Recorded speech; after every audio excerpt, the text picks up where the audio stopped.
क्या कर रहा है ये सब? ये करके तेरा कुछ नहीं होने वाला। मेरा कहना मान और कुछ और कर, नहीं तो तेरा भविष्य बर्बाद होना तय है।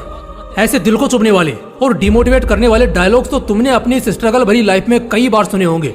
उस वक्त तुम्हें ऐसा लगा भी होगा कि मानो उस इंसान के कानों के नीचे एक जोर का फटका दिया जाए। लेकिन दूसरी ओर यह डर भी सताया होगा कि वो इंसान जो बोल रहा है वो कहीं सच साबित ना हो जाए। सिचुएशन ऐसी बन जाती है कि कुछ करने का मन ही नहीं करता। ऐसे में तुम्हारे डिप्रेशन में जाने के चांसेस बढ़ जाते हैं, जो अंततः तुम्हें असफलता के बवंडर में गिरा देते हैं। दोस्त, जीवन एक संघर्ष है, ये मैं भी जानता हूँ और तू भी।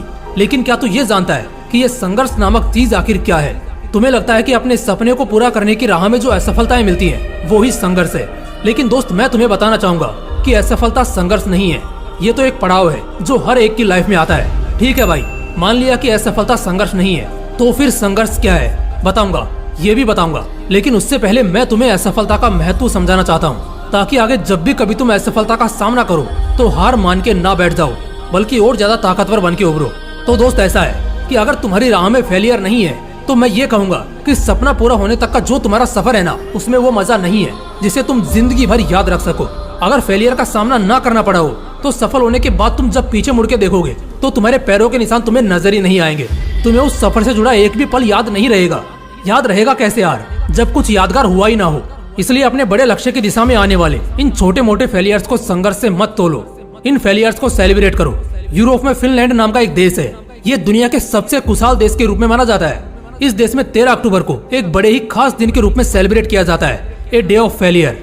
तुम सोच रहे होंगे कि ये कैसा दिन है, शायद फेलियर लोगों को लेकर कुछ किया जाता होगा, लेकिन नहीं, ऐसा नहीं है। इस दिन लोग अपने फेलियर्स को अपनी सफलता की राह में एक पड़ाव के रूप में सेलिब्रेट करते हैं। इस दिन को सेलिब्रेट करने का मकसद क्या है पता है? लोगों के बीच पॉजिटिविटी फैलाना, ताकि लोग डिप्रेशन में जाके जिंदगी बर्बाद ना कर लें। तुम्हारी जिंदगी का संघर्ष तुम्हारे फेलियर नहीं है, तुम्हारी जिंदगी का असली संघर्ष क्या है पता है? लोगों के तानों को सहन करना, उनकी कड़वी बातों का घूंट पानी समझ के पी जाना। सीधी और सरल भाषा में बोलूं तो उन सबको इग्नोर करना। देखो यार, मुझे पता है कि जब कोई हमें ताने मारता है, हमारी काबिलियत को कमजोरी कहता है या हमारे सपनों को फालतू का वेस्ट ऑफ टाइम कहता है, तो क्या फील होता है? उसका एक एक शब्द दिल और दिमाग में घर कर जाता है। हम मन ही मन में आग बबूला होकर सोचने लगते हैं कि इसे तो मैं करके ही दिखाऊंगा। तुम्हें लग रहा होगा कि ये तो अच्छी बात है ना, उसका कड़वा बोल ही सही, लेकिन मोटिवेशन का काम तो कर रहा है और यही तो हमें चाहिए। पर वो कहते हैं ना, किसी चीज को कहने में और उसे करने में जमीन आसमान का फर्क होता है। उसी तरह दूर से देखने पर ये सब मोटिवेशन के रूप में नजर आ रहा हो, लेकिन सच्चाई ये है कि हमें उस व्यक्ति के शब्दों से मोटिवेट फील नहीं होता, बल्कि उस व्यक्ति द्वारा कही गई बातें हमारे दिमाग में घर कर जाती हैं और बार बार उसी व्यक्ति की याद दिलाती रहती हैं, जिससे हमारा फोकस अपने गोल से डाइवर्ट हो जाता है। ऐसे में हमें जरूरत होती है कि हम ऐसे लोगों को और उनकी बातों को इग्नोर करें। मुझे पता है ये आसान नहीं होता। जब कोई व्यक्ति हमें बुरा भला कह दे, हमारे सपनों को पागलपना कह दे, तो उस व्यक्ति के प्रति बदले की भावना जागती ही है। और जाहिर सी बात है, इस बदले की भावना में आप अपने गोल पर फोकस करने के बजाय उस व्यक्ति के बारे में दिन रात सोचते रहते हैं। लेकिन अपनी जिंदगी संवारने के लिए इन चीजों को इग्नोर करना ही होगा। कई प्रयासों के बाद भी अगर तुम इग्नोर नहीं कर पा रहे हो तो इग्नोर करना सीखो।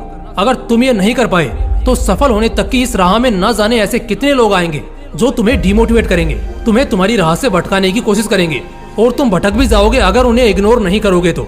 ऐसे लोगों की बातों को अगर दिल में बसाते गए तो तुम इतने भारी हो जाओगे ना कि तुम कितने ही सपनों की उड़ान भरने की कोशिश कर लो, तुम नहीं कर पाओगे। तुम्हें पता है, बस में, ट्रेन में या ऑटो में तुम्हारे बैग का वजन मापा नहीं जाता, लेकिन हवाई जहाज में मापा जाता है। क्यों? क्योंकि उस हवाई जहाज को अगर एक सुरक्षित उड़ान भरनी है तो वो जितना हल्का होगा उतना अच्छा होता है। वैसे ही तुम्हें भी अगर अपने सपनों की एक सुरक्षित उड़ान भरनी है ना, तो लोगों की कड़वी बातों को और उनकी झूठी तसल्लियों को जगह देना बंद कर दो, नहीं तो उड़ान का फेल होना तय है। तुम्हारे मन में यह भी सवाल आ सकता है कि इग्नोर करने का क्या मतलब है? क्या उनसे बात नहीं करनी है? इग्नोर ऐसे करो कि किसी की भावना को ठेस भी ना पहुंचे और उनकी कड़वी बातों का तुम पर कोई असर भी ना हो। इसका एक सरल उपाय है, तुम उन लोगों की रिस्पेक्ट के लिए उन लोगों को सुनो, लेकिन उन बातों को सीरियसली मत लो। एक कान से उनकी बातों को सुनो और दूसरे कान से उन्हें निकाल दो। और लास्ट में मैं यही कहना चाहूंगा कि जिंदगी शरीर के समान होती है, और हम उस शरीर पर जमा होने वाले मैल को साफ नहीं करेंगे तो शरीर और मैला होता जाएगा, जो एक टाइम बाद शरीर को बीमारियों से भर देगा। वैसे ही हम अगर लोगों की बातों को दिल में बिठाते गए तो एक दिन वो हमें ले डूबेंगे। इसलिए इग्नोर करो और जिंदगी में आगे बढ़ जाओ। आपने भी अगर कभी ऐसे लोगों का सामना किया है तो कमेंट में जरूर बताइएगा, और ये भी बताइएगा कि आपने उनका कैसे सामना किया। बाकी अगर वीडियो अच्छा लगा तो आपको क्या करना है ये तो आप अच्छी तरह जानते हो। फिर मिलते हैं नेक्स्ट वीडियो में एक नए मोटिवेशन के साथ। जय हिंद, जय श्री कृष्णा।